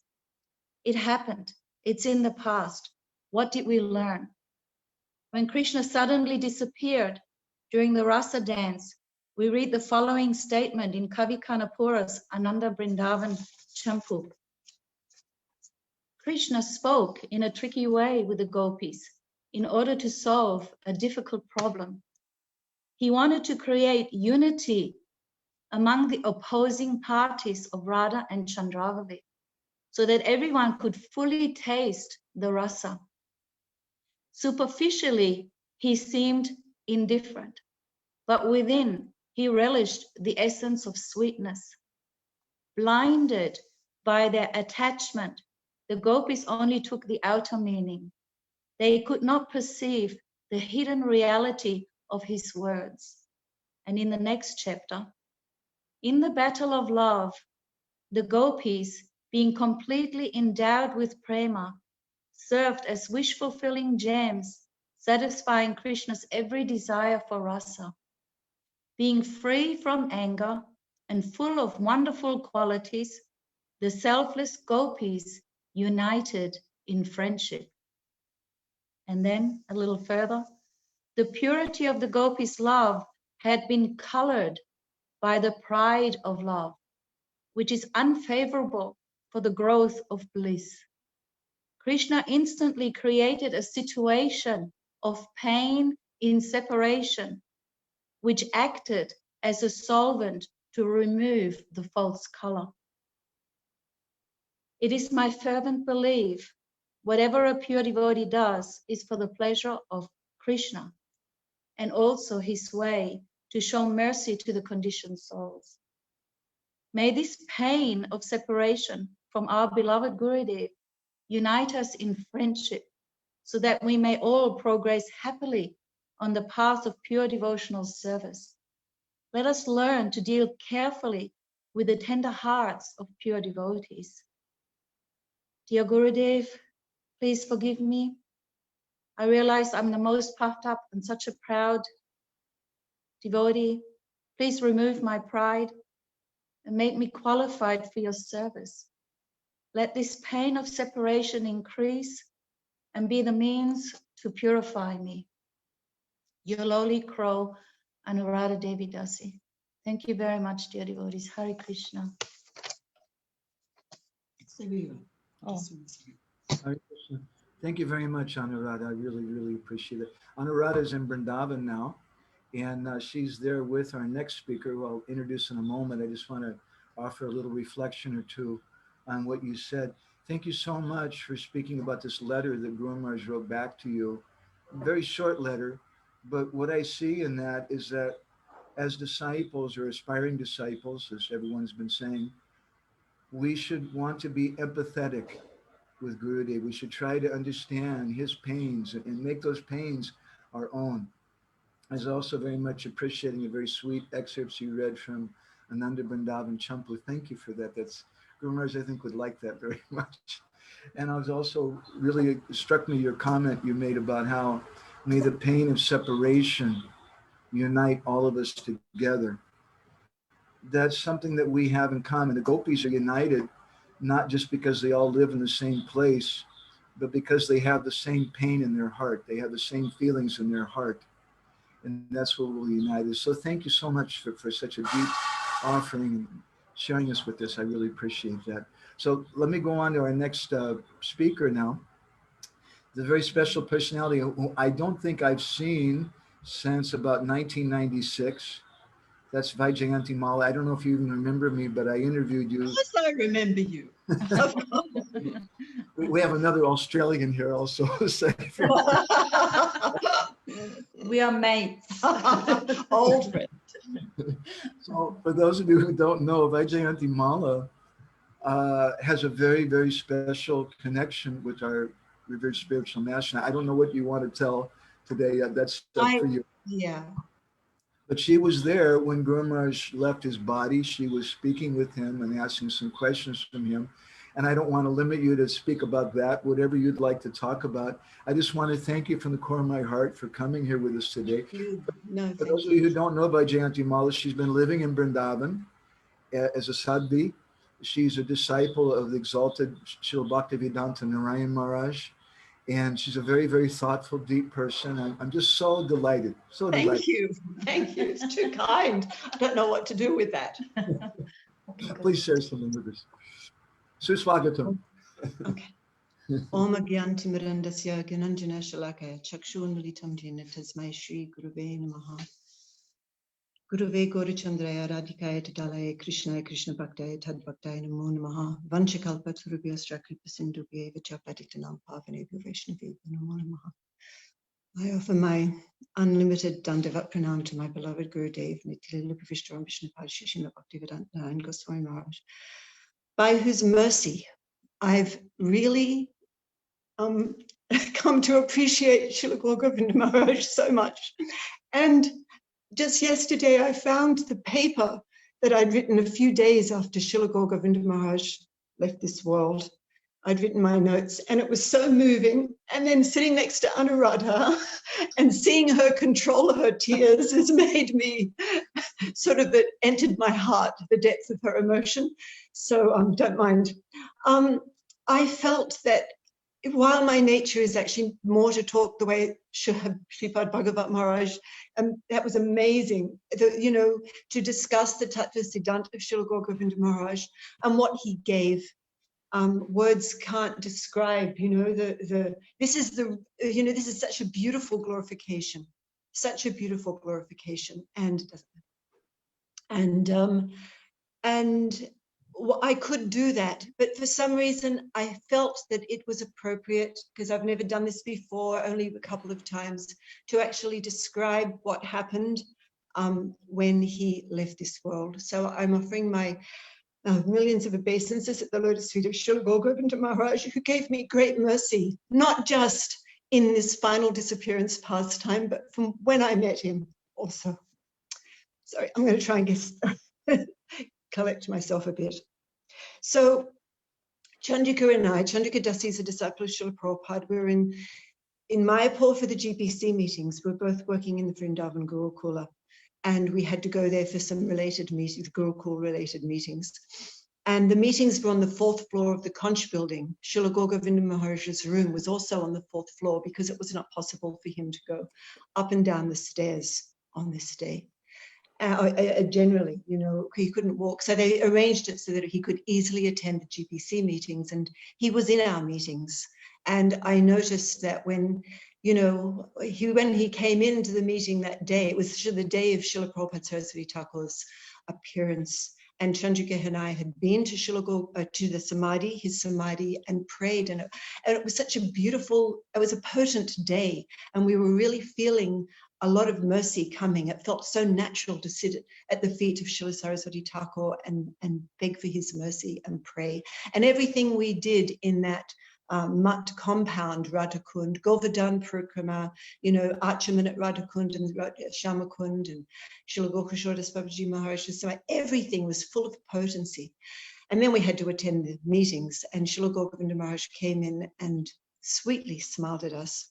And but Chandrika had never met him. She really wanted to meet him. And I had met him when he came to Australia in 1990. And so, you know, I was resting that afternoon after the meetings. Oh, one thing I noticed in the meetings, while the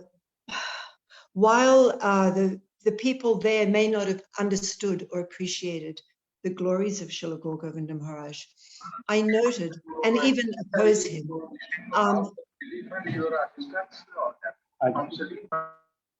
Sorry, is there a problem? Haribol. Oh no, don't tell me. We can hear you. Okay, all right. I noticed that when they were talking with each other very casually, asking, what's your opinion? And whenever they asked Srila Gaura Govinda Maharaj's opinion, really naturally, they folded their palms in respect and said, oh Maharaj. He just drew that out of them. They didn't do that with anyone else. So I noted that. And then that afternoon, I was resting in the room with Chandrika and I had a room in the long building. And there was a knock at the door. Chandrika came to the door. I was resting and she was out. So she knocked and she said, Vaijanti, it seems that we're leaving tomorrow back to Vrindavan. Please, can you go to the restaurant and get some prasad for the trip? So I made it down to the restaurant. And as I was coming out of the restaurant at that time was right by the main gate. As I was coming out, she appeared again, this time with Bhaktarupa Prabhu. And she said, Bhaktarupa Prabhu's arranged a darshan with Srila Gaura Govinda Maharaj and will be able to go this evening. And she was so excited because she so much wanted to meet him. And I said, Chandrika, do you have a question? You can't go and meet a Vaishnava like this without having a question, you know, some questions. And so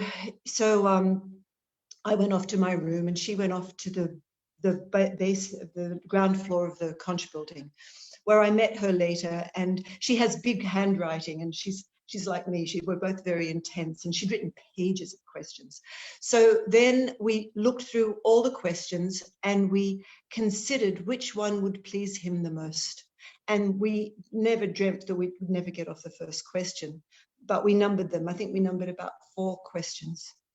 And then we went up the stairs, and there were many devotees standing outside the room. Probably, I don't know how many, 10, 12, 15. And I remember thinking, oh, it's going to be a group darshan. But it wasn't. They did not come in.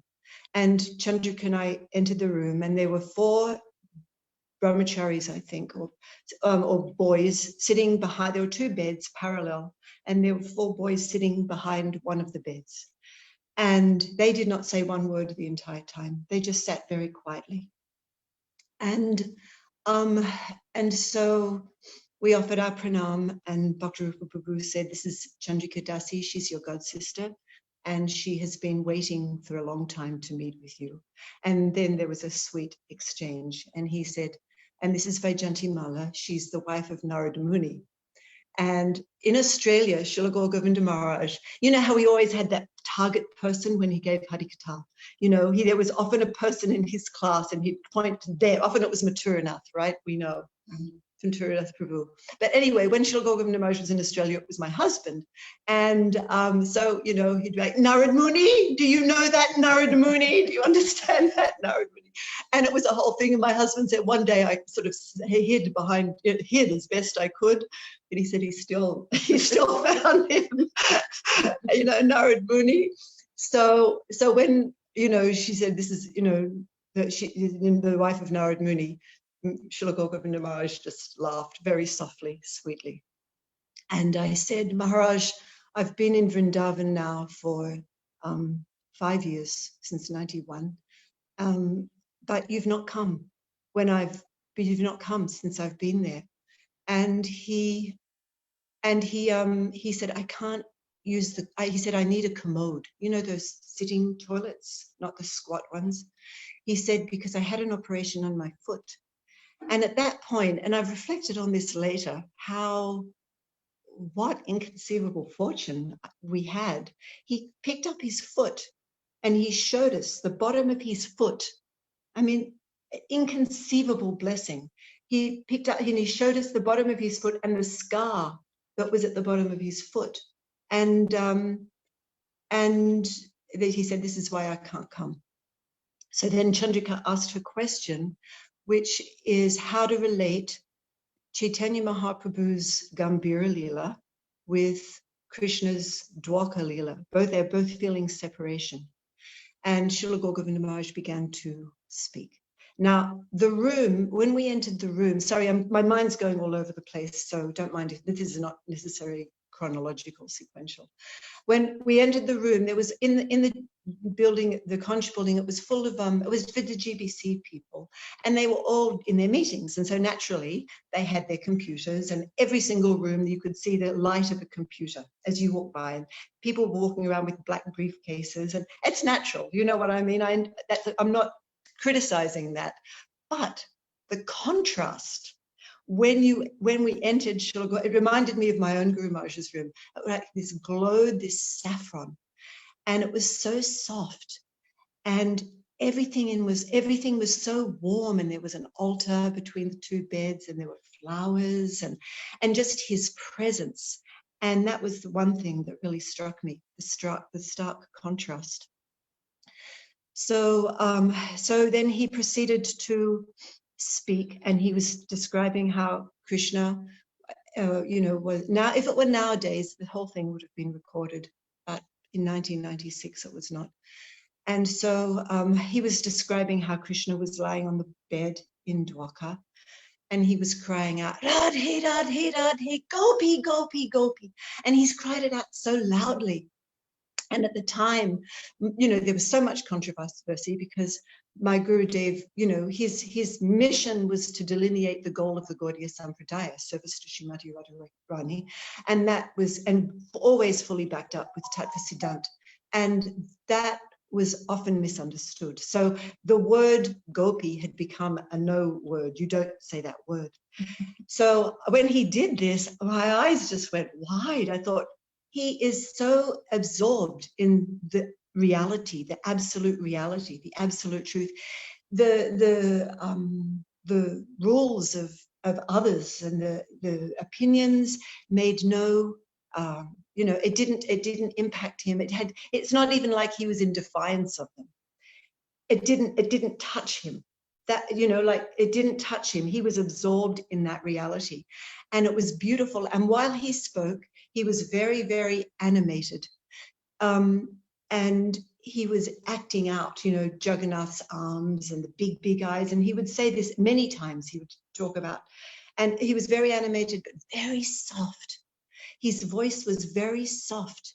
And one of the boys sitting behind the bed told me later, I can't remember who, he said he's seen him tell that story many times, but he's never seen him tell it the way he did this, this particular night. So, we listened, and I'm sorry, I can't remember all the details. It was the first time I'd heard the pastime. And, and at one point, Srila Gurudev Maharaj asked for his grunts to be brought. And again, this was a stark contrast to the other rooms. And as you all know, they were delivered to him wrapped in a gamsha or cloth, some cloth. Was it a gamsha? And a big pile.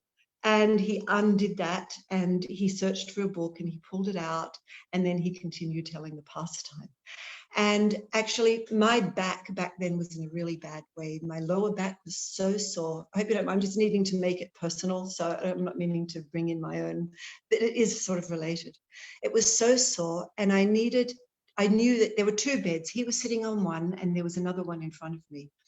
And I knew that if I just could rest my elbow on that bed, it would bring my back so much relief. And it was getting so almost distractingly painful. But I thought, if it were my Gurudev, I know that he would know where I was coming from, but I didn't, that I wouldn't intend no disrespect, but I didn't want to disrespect Srila Gurudev Maharaj, and I didn't want to, I didn't know him so well. But his mood was so soft, and he was so absorbed, and my back was so sore. So I thought, let me try it, and I'll keep a very close eye on him.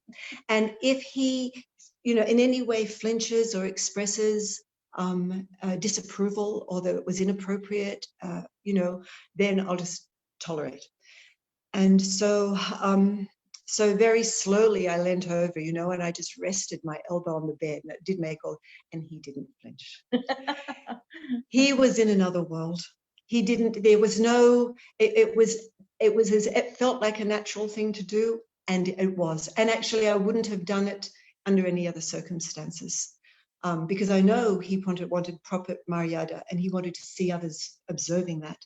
So, anyway, I was able to listen to the rest of the pastime, and he, I'm just hoping I'm remembering. I'm actually writing this down at the moment, my whole memory after 25 years, and which I found a paper, and I'm going to share that. So any details I'm missing here will be in there, because I'm just speaking from memory now. And so we sat down before him, and he continued speaking, and he reached the part where Mahaprabhu, Sri Krishna entered, he arrived at Nidhuvan in the pastime, because he's relating the most esoteric conception of Rath Yatra, the proper Gaudiya conception. There are so many conceptions of Rath Yatra, and amongst people in general in the Puri area, and I'm sure you're aware of these very well.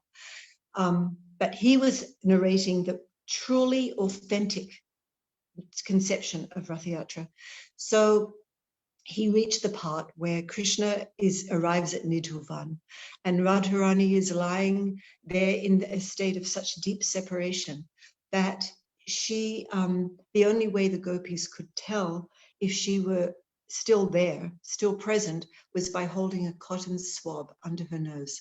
And I remember this part. I'm sharing the parts I remember with crystal clarity.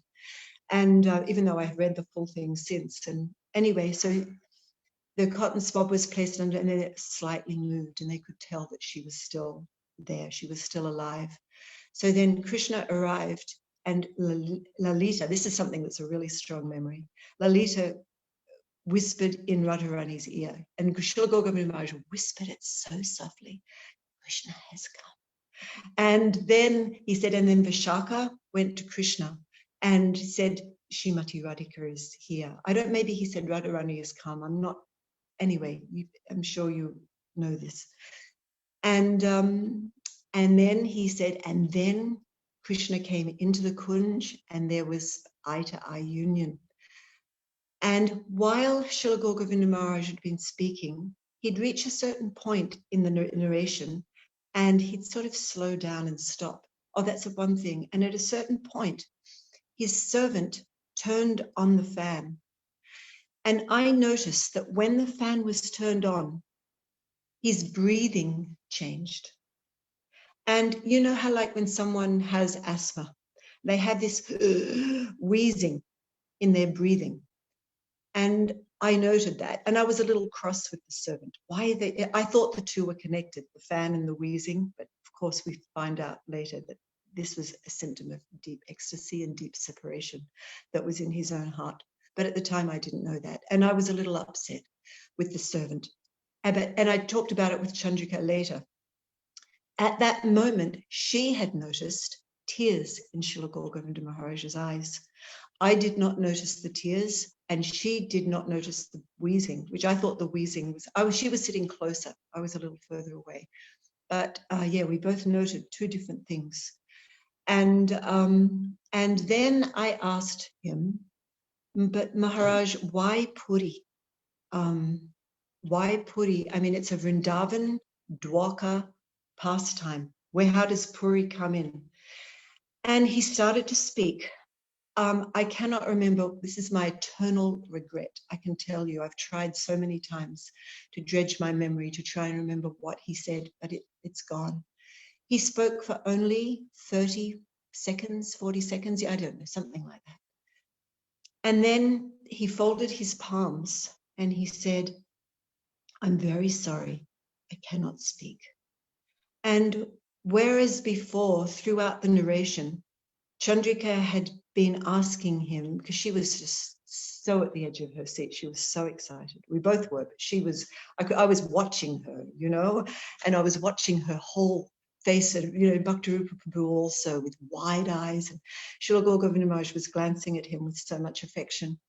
And she, so occasionally Srila Gaur Govinda Maharaj would slow down, and as if he was concluding his narration, and then Chandrika would say, what happened next? And then he would, and then his own love for the pastime, then he became excited by her enthusiasm, and he continued to narrate the pastime. And that had happened a few times, 2, 3, I don't know. But when he said, I'm very sorry, I cannot speak, I knew that was it. I knew that at that point, there was no asking for more. There was no, you know, there was no asking what happened next, or can you speak longer? And so we just offered our pranam, and he said it so much, with so much affection, so softly, and we just offered our pranam and left the room. Bhaktirupa Prabhu escorted us out, and we were walking down the stairs, and we got to the bottom of the stairs, and then 2 devotees ran past us furiously, saying, we've got to get a doctor, he's really sick. And you could imagine, I had just left the room. All he had said is, I'm very sorry, I cannot speak, and I'd heard some wheezing. I just thought maybe there was a connection. I had no idea. I had no idea of what was about to transpire. So we're at the bottom of the, you know, and my first thought was, it couldn't be that serious. We just were speaking to him 2-3 minutes ago. And anyway, so we continued, and outside at the bottom of the conch building, there are those stone benches. So I sat on one, and Chandrika wandered off a little away, and I was talking to Dara from Australia. And then 2 girls who I didn't know came over to me and said, they were just walking away, they came over, I don't know if they must have known Dara. And they said, oh, did you hear Srila Gurudev Maharaj just left this world? And I ran over to Chandrika and I said, he's left. And we just flew back up those stairs. And as we got closer and closer to the 4th floor, we could hear, Prabhupada's Hare Krishna, Hare Krishna. We could hear that louder and louder as we came closer. And there were many devotees standing outside the room singing. And inside the room, there were Bhaktarupa Prabhu. He was sitting on that first bed, the one that I had leant on. And he had his head on the bed and his arms like this on the bed. And he was just in prayer. And then there were some disciples in the room, but the only people allowed in were other, prominent people, GBC people and sannyasis. They were the only ones given entrance. And we stayed there. And then the servant came to the door. And we couldn't see anything except Bhaktarupa Prabhu. And Anuradha Prabhu from Melbourne was in there. And we said to him, could we please speak to Bhaktarupa Prabhu? And he came, he stood up from his position and came to the door and he saw us and he said, just pray, just pray. And he immediately left and went back to praying. And then the servant who turned on the fan, he came to the door and he saw us. But very naturally, he was very emotional and he was upset with us and very upset. And I won't go into the details of that, but I'm more upset with Chandrika. And I said to Chandrika, you should go. You should not stay here. And so she went back to the room. Then I also, sometime later, joined her. And when I got to the room, she was just sobbing and sobbing and sobbing. And she'd written, we were sat and we talked. I think she'd written, it was all just a bit of a blur, the whole thing. And then we could hear the Maha Mantra because we were on the, from where we were, we could hear the mantra coming from the conch building. So then we realized we have to go and try one more time to receive his darshan. Otherwise, this is not going to register. And to this day, to tell you the truth, I don't think it's registered. And so we went back and this time we were allowed entrance into the room. And the room was so soft. There were some brahmacharis. They'd put him sitting up on the bed and he was covered with garlands. And I'm sure many people could tell this story much more beautifully and better with more detail than I can. But anyway, he was garlanded and boys were softly massaging his legs and weeping. And girls, the women were off putting their head at his feet and weeping. And we offered our pranam. And then someone said, all women leave the room. So we went downstairs and we waited in the lobby. And then not long after, very quickly after, I think they put him, I think it was a Vyasasan, that's what I remember. And they carried, and I remember, on the ground floor, as you come down the stairs, that last landing before the final descent to the ground floor. So as you can't see anything before that point. So then he appeared there and it took my breath away. His skin was like porcelain, it was pink and glowing. And he was so radiant and he was garlanded. He looked so beautiful. And they brought him down and there were hundreds of devotees. And then they took his transcendental form to Srila Prabhupada's Samadhi, and Vaishnav there, devotee there, sang Ohe Vaishnav Thakur. And then they came back, they brought him back down into the temple room. I think first to Srila Prabhupada's Vyasasan.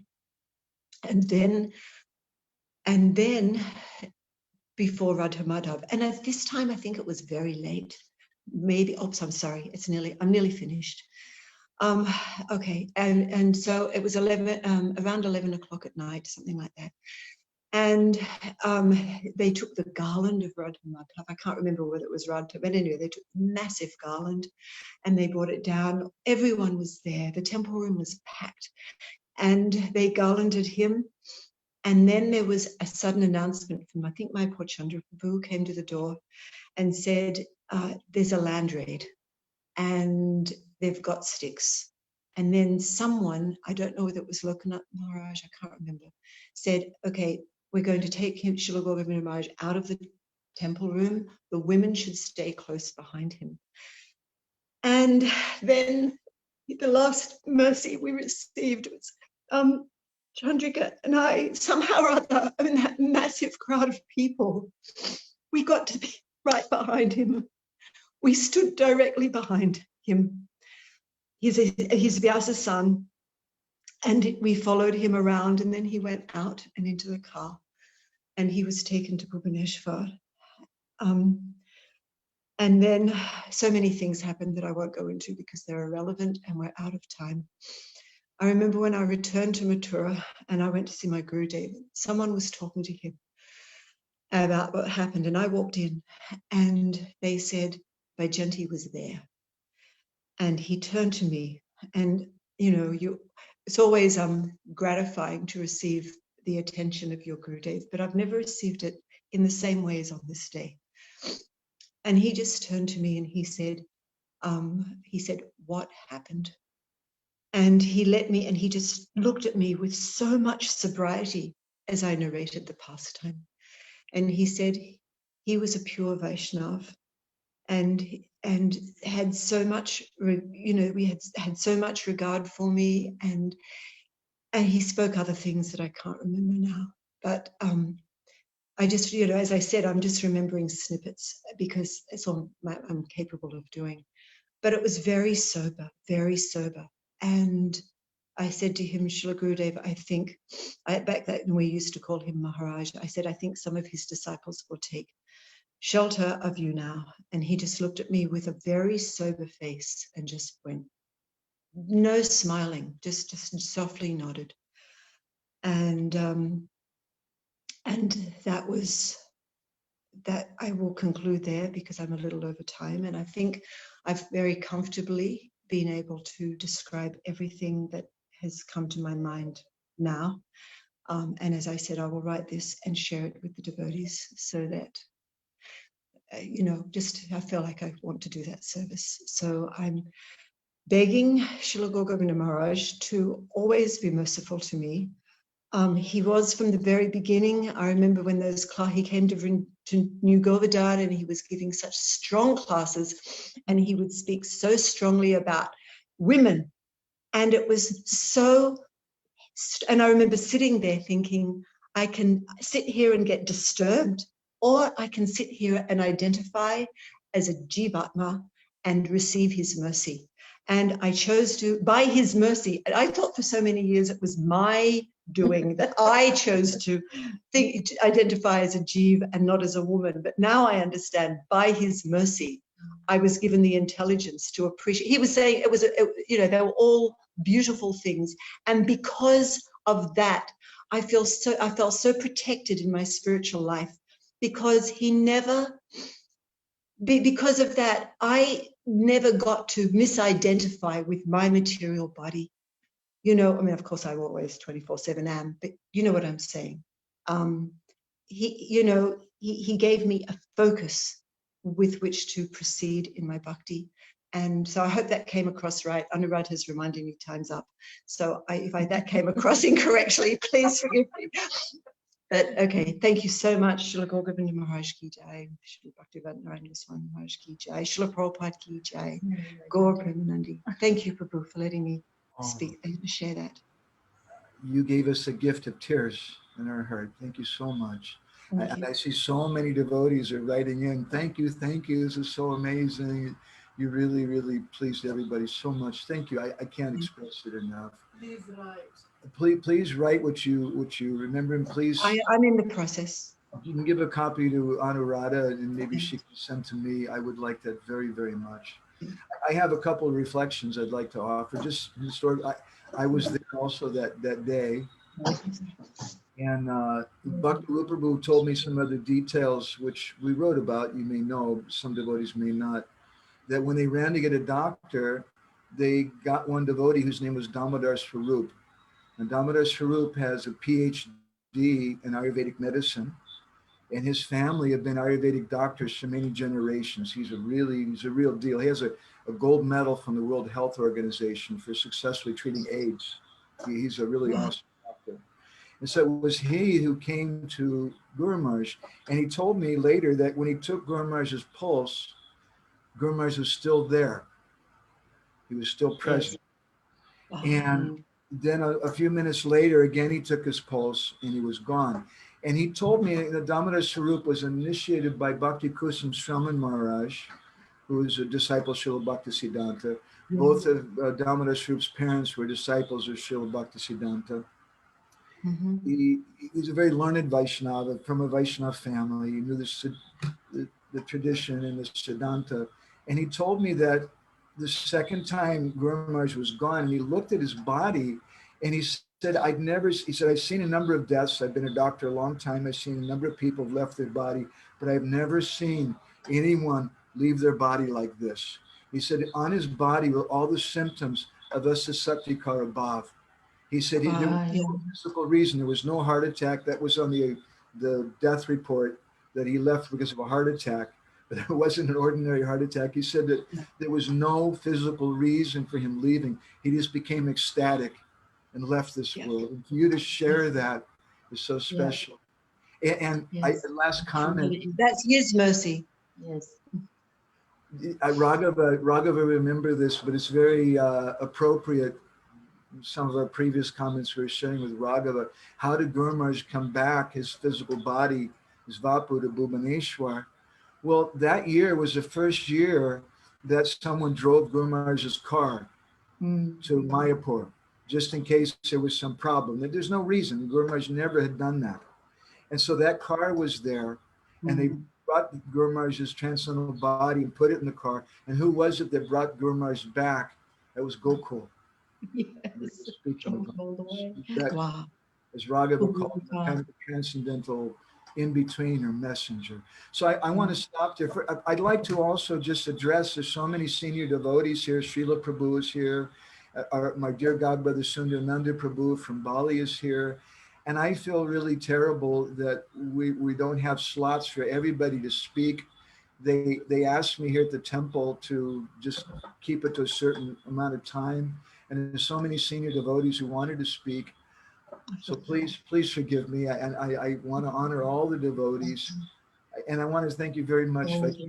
You Vishwanath Chakravarti Thakur, he says, Mother Yena Samarpayate, you should finish with something sweet. I don't know if sweet is the right word to describe what you just spoke, but maybe nectar and poison mixed together would be a better way to put it. But what an amazing.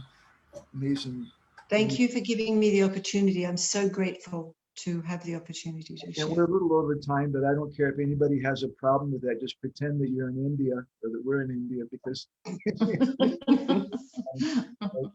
but I would just like to invite the devotees just for a minute or two, if anybody has any reflection, any comments they want to make on any of the previous talks or remembrances, or maybe you want to ask some questions of Jayanti or Anuradha or Raghava or anybody else who's present here. This is our opportunity for that. So please, if anybody wants to take advantage of that. Or Raghava, do you want to add anything? Or maybe Srila Prabhu. We didn't give you any chance. I wasn't expecting you to be here today. My dear godbrother Pushkar Rakshapa was also here. He's going to speak. He'll be the last speaker in the last program. Srila Prabhu, if you have any comments, or Sundarananda Prabhu, you both have a lot to say, I know. Anybody else? Okay. Sundarananda Prabhu has written something. He says, Hare Krishna Dandavat Pranams, Vaijayanti Mataji, Vaijayanti Mala Mataji. Million thanks to you for your very beautiful narrations. Really, you got unlimited mercy from Srila Gurudev. You really did. Seeing the two of you together is very beautiful, by the way, too. Okay, so there's nothing else. So our next session is going to be just a little less than 7 hours away from now. And it'll be 6:30 to 8:30 in the evening here in India. And we'll have another short video of Guru Maharaj, which is just a 3-minute video. He speaks for 3 minutes about Vaishnava Aparad. It's very, very powerful. I want to invite everybody to take part in that. And then right after that video, we'll have a very special devotee who is Guru Maharaj's personal servant and Guru Maharaj's driver. And I saw he had a very wonderful, he's a disciple, but he had a wonderful friendly relationship with him. His name was Ananta in his previous ashram. Now he's B.V. Tapasvi Maharaj. And he'll be speaking then. We're looking forward to that very much. And tonight also we'll hear from Madhukar Prabhu, Anupama Madanalasa from Belgium, Vaisheshika Guru Prabhu's disciple, Lokanath Maharaj will be there, Sachinanda Maharaj, Krishna Chaitanya Maharaj. We have a number of very special devotees tonight. So if you can take part, please do. And I want to thank everybody so much. I can't tell you, because taking part in this, I can feel the presence of my Guru Maharaj. And that means so much to us. Thank you all very much. Srila Gurudev Ki Jai. Vanchakalpa Gurubhishcha. Jai. Gaur Premanande. Vaishnavi. Hari Hari Bol. Radhe Radhe.